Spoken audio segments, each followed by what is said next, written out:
Mika tamaon. What is this?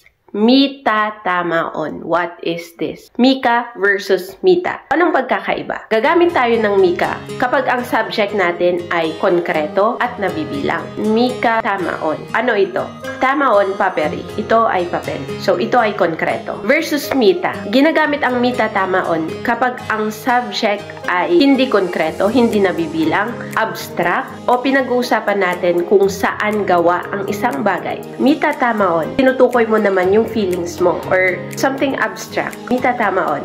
This is love. Tamaon rakkauta. Love abstract. Mita tamaon. Tamaon movia.